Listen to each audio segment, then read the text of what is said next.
Hello আমার সকল বন্ধুরা, শুভ দুপুর। সকলকে জানাই অনেক অনেক ভালোবাসা, বড়দের আমার প্রণাম।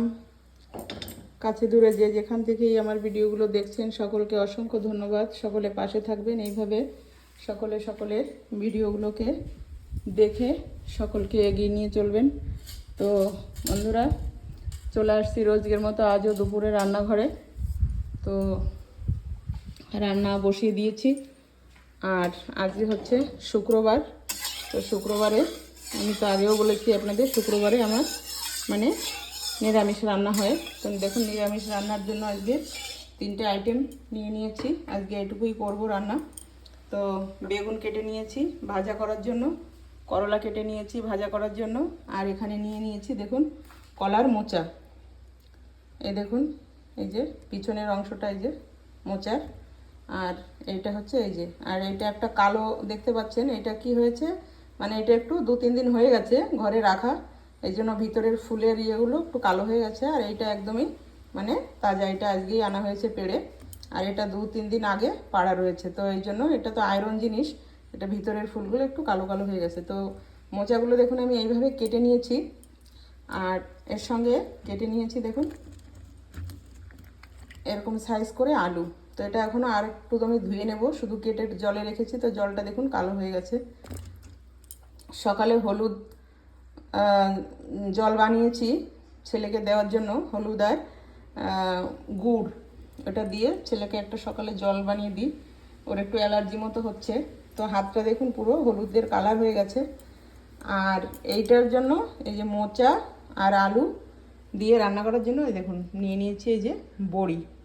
তো এই বড়িটা আমার ঘরেই বানানো, এটা মানে গত বছরের বড়ি, পুরো এক কোটো পুরো ভরে বানানো হয়েছিল। দেখুন কোটোটা কত বড়, তো এতটা খালি হয়েছে আর এতটা এখনও আছে। তো আজ দিয়ে আমি বড়ি, মোচা আর আলু দিয়ে একটা সুন্দর স্বাদের আলাদা রকম তরকারি করব। আর করলা ভাজা, বেগুন ভাজা, ভাতটাও দেখুন অলরেডি হয়ে গেছে। তো এখন আমি বেগুনটা ভাজা বসিয়ে দিই, আপনারা সঙ্গে থাকুন, রান্না দেখতে থাকুন।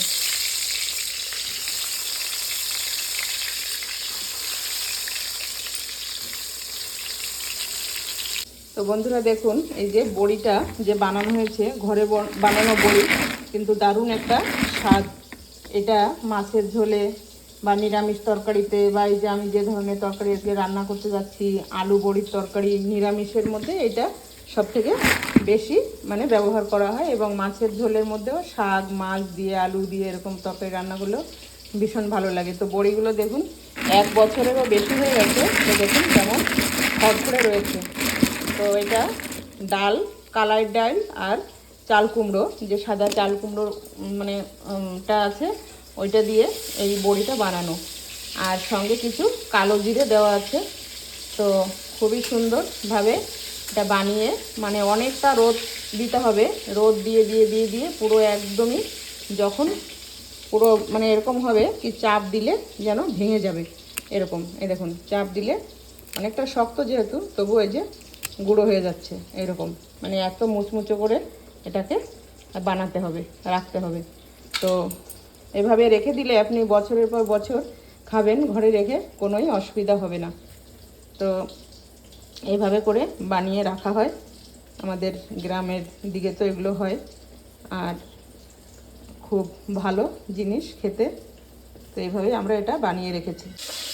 তো দেখুন বন্ধুরা, এখানে আমি এই যে নিয়ে নিয়েছি বেসন আর নিয়ে নিয়েছি কর্নফ্লাওয়ার। তো বেসন আর কর্নফ্লাওয়ারটাকে দুটোকে একসঙ্গে একটু ভালো করে প্রথমে এভাবে মিক্স করে নেব। তো এটা দিয়ে একটা ব্যাটার তৈরি করব। ব্যাটার তৈরি করে এই যে মোচাগুলো যে কেটে রেখেছি, মোচাগুলোকে প্রথমে তেলে ভাজা করে নেব এই ব্যাটারের মধ্যে মিশিয়ে। তো এই ব্যাটারটা বানানোর সময় শুধুমাত্র হলুদ আর লবণটাই দেব, আর কিছু তেমন কিছু দেব না। তো এটাকে ভাজা করে নিয়ে তারপরে ওটাকে রান্না করব। তো দিয়ে দিয়েছি লবণ আর দিয়ে দিলাম হলুদ, আর এখন দিয়ে দিচ্ছি জল। তো এটা সুন্দর করে একটু মিক্স করে নেব।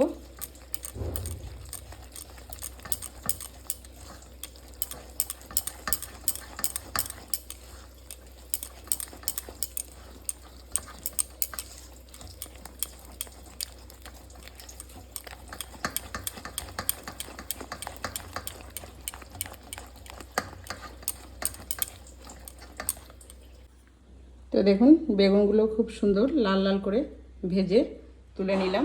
এখন এর মধ্যে আবার তেল দিয়ে আমি এই এই যে মোচাগুলোকে এখন কড়াইতে ভেজে নেব, এরকম বেগুনের মতোই গোল গোল পিস করে।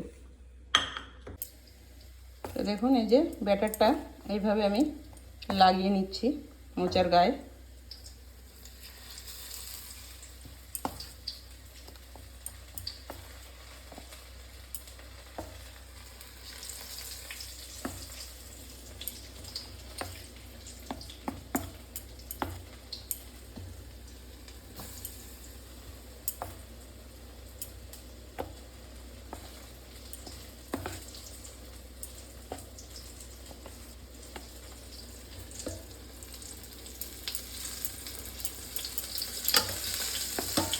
তো এইভাবে করে সকল মোচাগুলো ভাজা করে নেব।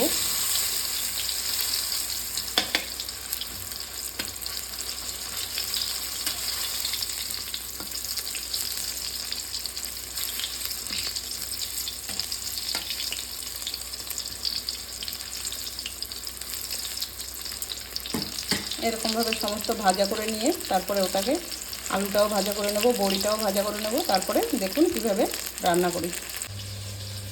তো দেখুন বন্ধুরা এই যে এইভাবে আমি এই যে মোচা বড়াটা করে নিয়েছি, দেখুন কি সুন্দর একদম নরম সফট হয়েছে তুলতুলে। আবারও আমি দিয়ে দিয়েছি, এগুলো এইভাবে সমস্তগুলো ভাজা করে নেব। তো দেখুন আমার সবকটা মোচাই সুন্দর এইভাবে আমি একটু হালকা লাল লাল করে এই যে ভাজা করে নিয়েছি, কিন্তু একদমই সুন্দর দেখুন নরম একদম সফট হয়ে গেছে আর একটু মুচমুচেও হয়েছে। তো এটাকে আমি রান্না করব।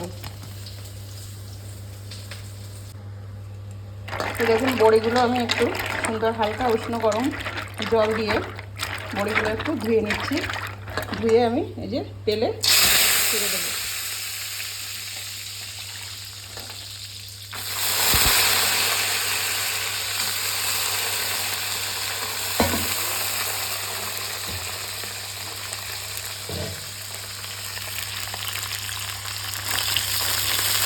বড়িগুলো সুন্দর তেলে একটু হালকা লাল লাল করে ভেজে নেব।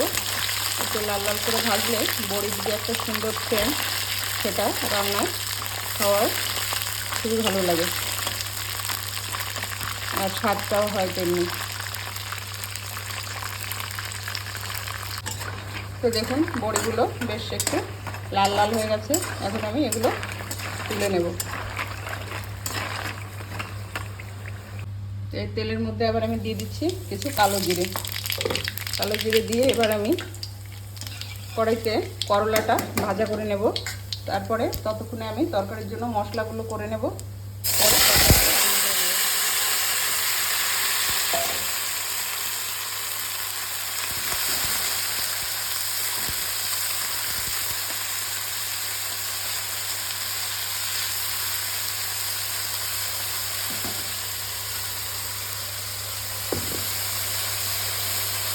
দিয়ে দিলাম স্বাদ মতো হলুদ আর লবণ। করলা ভাজাতে আর বিশেষ কোনো কিছু দরকার নেই, কালো জিরে লবণ হলুদ দিয়ে করলাটাকে ভাজা করে নিলেই হয়ে যাবে। আর চিকের মধ্যে আমরা লঙ্কা খাই না, যদি তরকারি রান্না করি মাছের সঙ্গে তাহলে একটা কি দুটো লঙ্কা ভেঙে দিয়ে দিই, আর না হলে ভাজার মধ্যে লঙ্কা খাই না। তিতো আর লঙ্কা একসঙ্গে খেতে নেই, ওতে তিতোটাকে গরম করে।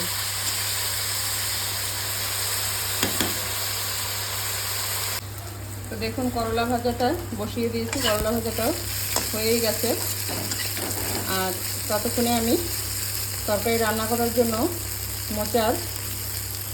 মোচা বড়ি আর আলুর তরকারি রান্না করার জন্য মোচাটাকে তো ভেজেই নিয়েছি আর বড়িয়াও ভেজে নিয়েছি, বাকি রয়েছে আলুটাকে ভাজা করব। আর এই যে দেখুন ততক্ষণে আমি করলাটা ভাজা হতে হতে এই যে নারকেল একটা ভেঙে নারকেলটাকে কুড়িয়ে নিয়েছি, এটা এখন মিক্সিতে দিয়ে দুধটা বের করে নেব। নারকেলের দুধ দিয়ে আমি যে মোচার তরকারি রান্না করব। তো দেখতে থাকুন, সঙ্গে থাকুন। তো দেখুন নারকেলটা আমি পেস্ট করে নিয়েছি মিক্সি জারের মধ্যে। এখন এটা সাবাটাকে ছেঁকে ফেলে দেব, শুধু দুধটা বের করে নেব। আর করলা ভাজাটা হয়ে গেছে, এটা আমি এখন নামিয়ে নেব।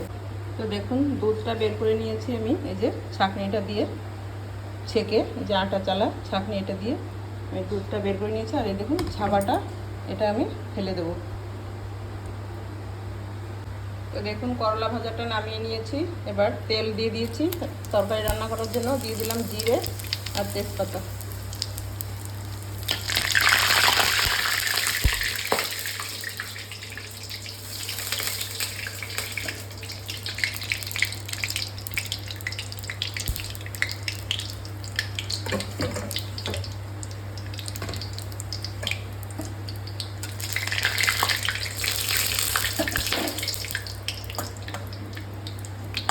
জিরাটা সুন্দর লাল হয়ে গেছে, ভাজা হয়ে গেছে। দিয়ে দিচ্ছি কেটে রাখা আলু।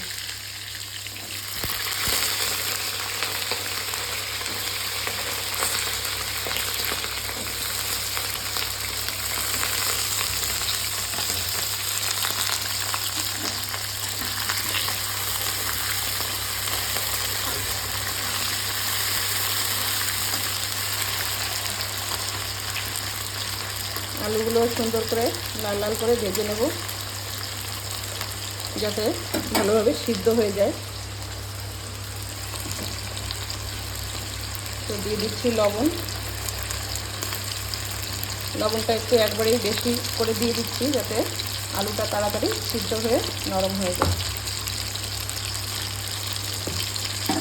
হলুদটা একটু পরে দেবো, হলুদটা তেলে আগে থেকে দিলেই হলুদটা পুড়ে যাবে, তেলটা কালো হয়ে যাবে।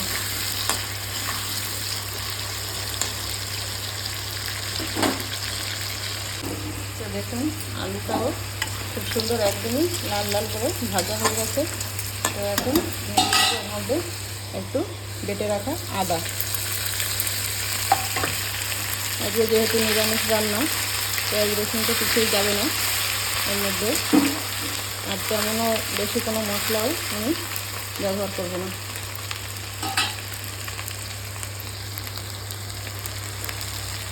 দিয়ে দেবো ভেজে রাখা বড়িগুলো।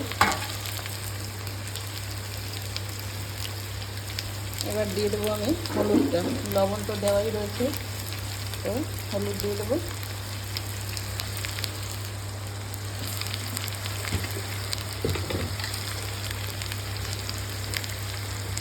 আর দিয়ে দেবো স্বাদ মতো লঙ্কা।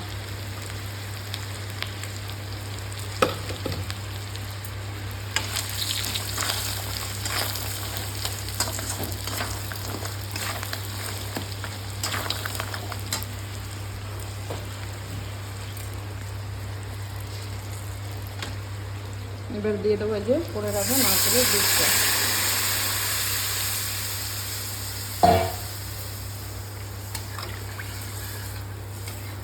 তো দেখুন দেখতে অপূর্ব সুন্দর লাগছে, আর খেতেও এটা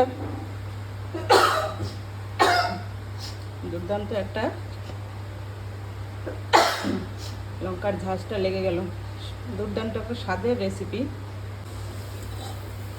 তো দেখুন সুন্দরভাবে আলু আর বড়িগুলো ফুটছে। মোচাটা আমি এখনও দিইনি, মোচাটা বেশ আলু আর বড়িটা ভালোভাবে সিদ্ধ হয়ে গেলে তারপরে আমি ভাজা মোচাগুলো এর মধ্যে দিয়ে দেবো। তো আর একটু ঢেকে রাখবো। ততক্ষণে আমি যে আমার বাসন দেখুন এতটা বাসন রয়েছে ধোয়া, তো তত সময় আমি বাসনগুলো একটু জায়গায় রেখে দিই। তো তরকারিটা অর্ধেক রান্না হয়ে গেছে, এখন আমি এই যে একটা একটা করে মোচাগুলো আমি এর মধ্যে ছেড়ে দেবো।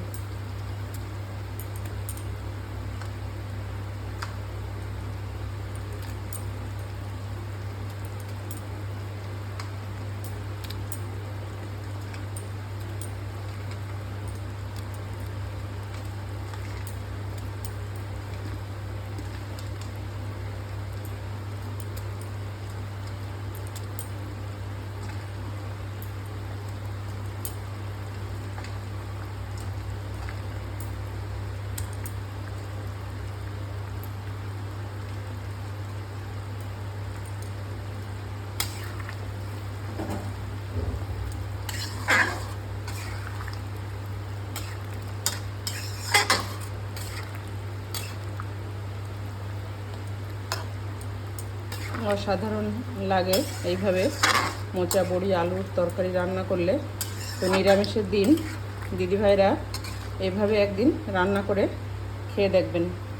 বড়িটা বেশ মানে অর্ধেকটাই নরম হয়ে গেছে, আর একটু জালের হলে আর যতটুকু একটু মানে হালকা আছে ওটাও একদমই সফট হয়ে যাবে, নরম হয়ে যাবে। তো একটু ঝোলও রাখবো, আর একদম শুকনোও করবো না, সেরকম একটা রান্না হবে। ভীষণ স্বাদের রান্না হয় এটা। তো আপনারা একটু এভাবে রান্না করে একটা দিন খেয়ে দেখবেন যে কেমন লাগে।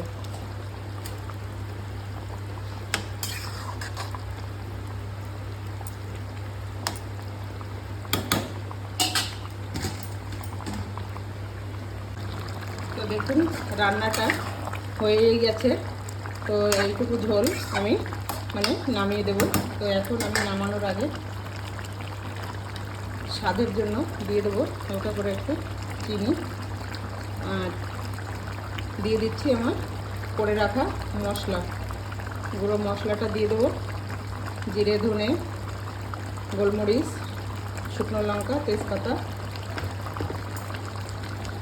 আর দিয়ে দেবো গরম মশলা।